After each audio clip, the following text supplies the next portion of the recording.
Messieurs, dames, bonjour. Nous sommes le lundi 11 mars 2019 et vous êtes sur la chaîne de Georges Mignot pour votre rendez-vous citoyen hebdomadaire. N'hésitez pas à vous abonner, à partager mes interprétations et analyses pour comprendre pourquoi la politique est comme elle est. Aujourd'hui, nous allons voir la charte de l'autonomie des régions européennes.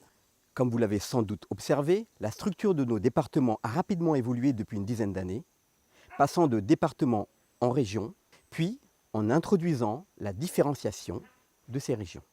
Ces régions se sont vues octroyer des droits élargis de gestion permettant une certaine autonomie, c'est le cas des DOM, mais aussi depuis peu de la Corse.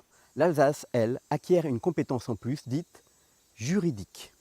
Elle lui permet d'aller au bout de l'idée en ouvrant le droit d'association permettant les regroupements de régions d'un même pays, mais aussi avec d'autres pays. Ainsi, l'Alsace deviendra en 2021 la première collectivité européenne. Mais le rêve des Alsaciens n'est ni de fusionner les deux Alsaces, et encore moins de devenir la première collectivité européenne. Mais alors, d'où vient cette idée de grande Europe des régions? Et pourquoi diviser les États en régions juridiquement autonomes? Parce que si on cherche à avoir des régions différenciées, on introduit par la loi le communautarisme, on cherche à transformer ce qui faisait la richesse de nos terroirs en division de notre territoire commun qui en faisait un pays, un État. De plus, les régions voient leur dotation d'aide, les aides de l'État, diminuer comme peau de chagrin, ayant pour conséquence de devoir laisser couper par exemple des domaines boisés ou laisser extraire des minéraux sur leurs terres. Pour amener ça à notre niveau, imaginons que l'État décide de diviser les quartiers en grandes familles en leur donnant des compétences de décider politiquement de la façon de rapporter de l'argent pour leur quartier. Imaginons alors que le quartier d'en face se mette à faire des éoliennes pour financer leur école. Eh bien vous n'auriez aucun pouvoir sur cette décision qu'ils ont pris eux, de leur côté, dans leur quartier. Il ne vous restera plus par exemple qu'à élever des cochons pour financer une EHPAD dans votre quartier ou fournir du gaz bio à réinjecter dans le réseau. Vos voisins, malgré l'odeur, n'auront pas le pouvoir sur votre décision dans votre quartier à vous. C'est la méthode du diviser pour mieux régner. Voyons la charte européenne de l'autonomie régionale. Pour la partie historique, la charte dite de l'autonomie locale vient d'un long processus commencé le 18 octobre 1953 à Versailles par les États généraux des communes d'Europe. Ça donne le ton, les communes d'Europe. Elle donna lieu à la Charte européenne des libertés communales qui préfigurait la Charte européenne de l'autonomie locale. Elle a été ratifiée par la France près de 50 ans plus tard, en 2007. Durant ce temps, la France, elle, a ratifié les traités de l'Union européenne, qui transfèrent une grande partie de ses compétences régaliennes à un groupement supranational qu'est l'Union européenne. Et dans le même temps, la France délègue le reste de ses compétences d'État à ses régions. Cette volonté de délégation du peu de compétences restant dans les mains de l'État vers les régions est inscrite dans les textes de l'après-guerre de 1953. Elle est une volonté clairement européenne, une copie du système américain des régions, nous entraînant vers les États-Unis d'Europe sans nous demander notre avis.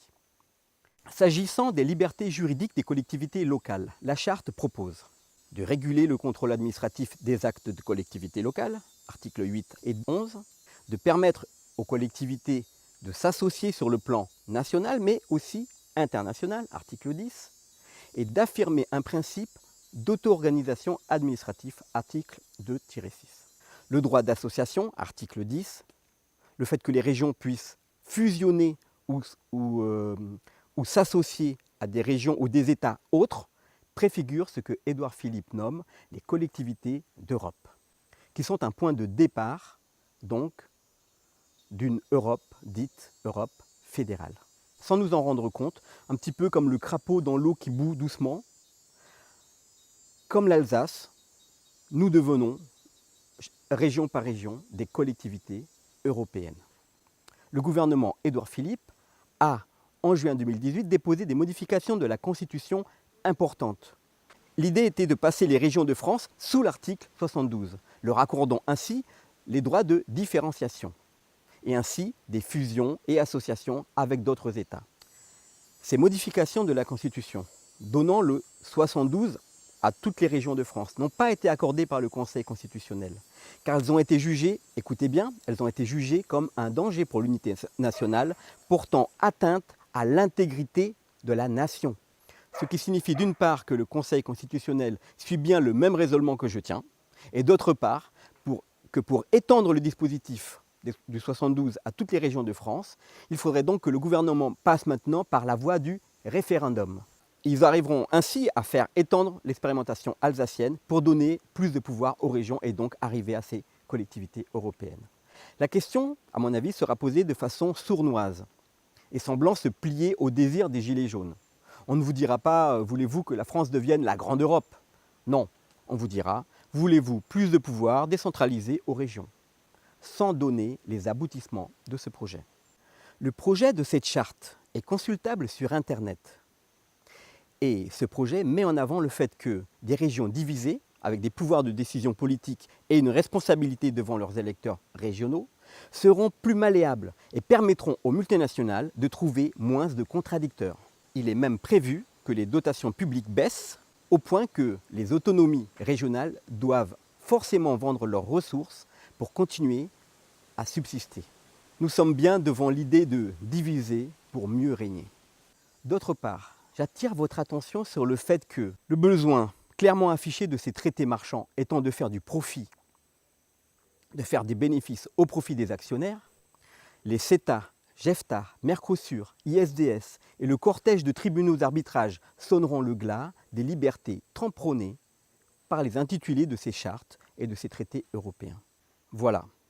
Pour tout vous dire, dans ce moment de grande difficulté que connaît aujourd'hui la France, il est plus que temps de nous unir de nouveau et de faire preuve d'unité nationale. De ne pas tomber dans les pièges des mots qui sont vidés de leur sens, car l'autonomie régionale n'a d'autonome que le mot.